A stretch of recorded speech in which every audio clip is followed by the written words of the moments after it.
Hi everybody and welcome back to Heimler's History. Now at this point we're moving on to what is known as the Gilded Age. And since this era comes right after the Civil War, most Americans, though somewhat disillusioned by all the fighting, are looking towards the future with great hope and expectation. What they got instead was a mouthful of corruption and greed. To me it's like saving up a bunch of money to take your wife out to a really nice steak dinner. When you finally get to the restaurant and you order your big thick porterhouse, the waiter returns with the plate, and instead of a steak, they just shaved off the cook's mustache and put a bunch of barbecue sauce on it and said, "Here, enjoy that." Well, if you're ready to talk corrupt politics, I am. Let's get to it. It's time to kick it old school.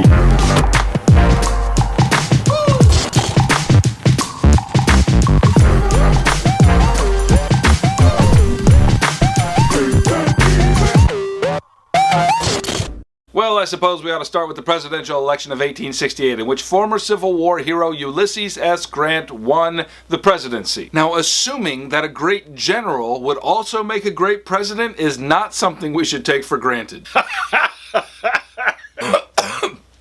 The pun was intended. Now, whether Grant was a bad president or he just happened to assume the presidency during a particularly corrupt moment and therefore had no chance of success is hard to say. But the political game stank so much with corruption those days that it was said that when the man in the moon passed over America every night, he held his nose. Now, one of the most famous purveyors of corruption during this time was Boss Tweed of New York City. Now, old Boss Tweed had New York City wrapped around his finger as he intimidated the police force and bought crooked politicians.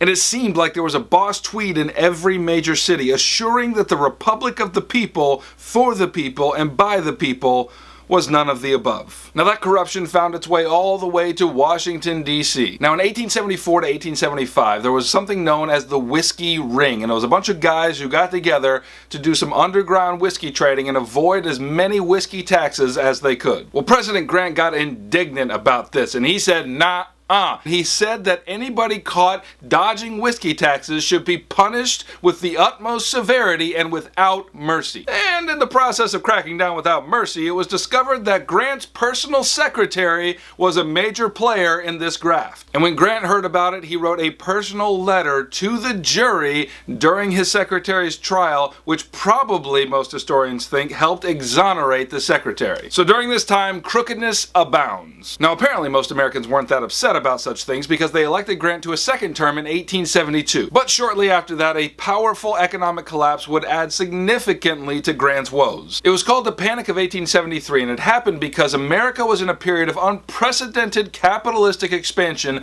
with no rails to keep it on the road. Profit-hungry Americans had laid more railroad tracks, dug more mines, and planted more crops than they could get a profit from. And the banks had been equally unscrupulous in lending more than enough money to finance all this craziness. So when the profits didn't come through and the banks started calling in the loans, the economy fell to pieces. Well, the nation eventually pulled itself out of the economic depression, and then it was time to elect another president in 1876. And this one was maybe the worst election of all. The candidates for this election were Republican Rutherford B. Hayes, who was so obscure so as to earn him the nickname the Great Unknown. And I say when the greatest thing about you is that nobody knows who you are, then things are probably going badly. And the other candidate was Democrat Samuel J. Tilden. Now, this election was a hot mess. Tilden won 184 out of 185 votes needed to win the election. And here's where the drama comes in, because there were 20 electoral votes that were still outstanding, but that were hotly disputed. Depending on who was reporting the numbers, you got vastly different outcomes. But since Tilden won the popular vote, it was assumed that once everything got sorted out, he would win. But here was the problem. Leaders from those contested states were sending in two conflicting counts of the vote. So, let's say there were 10 total votes. When Congress received the Republican count, it said, well, by our reckoning, Hayes got 8 and Tilden got 2. And then when Congress received the Democratic count, it said, well, by our reckoning, Hayes got 2 and Tilden got 8. Add to all of that a further difficulty. The Constitution explicitly states that when the electoral votes come in, they shall be read aloud in Congress to determine who gets the presidency. But what the Constitution patently does not say is who is supposed to do the reading of the electoral votes? I mean, should it be the President of the Senate? If so, he was a Republican, and he was likely to receive the Republican version of the numbers, and therefore the presidency would go to Hayes. Or should the Speaker of the House do the reading? If so, he was a Democrat, and therefore probably would have announced the Democratic version of the numbers and awarded the presidency to Tilden. Now, it got so bad that hot-headed Democrats began drilling militias with arms and shouting Tilden or blood, like they were actually going to start firing if their guy didn't get into office. So it's good to know that things cooled down a little bit after the political stress of the Civil War. So what was to be done with all of this? Well, as I mentioned in another lecture, they came to an agreement called the Compromise of 1877. And this is basically what the compromise did. Democrats agreed to award Hayes the presidency, and the Republicans agreed to end Reconstruction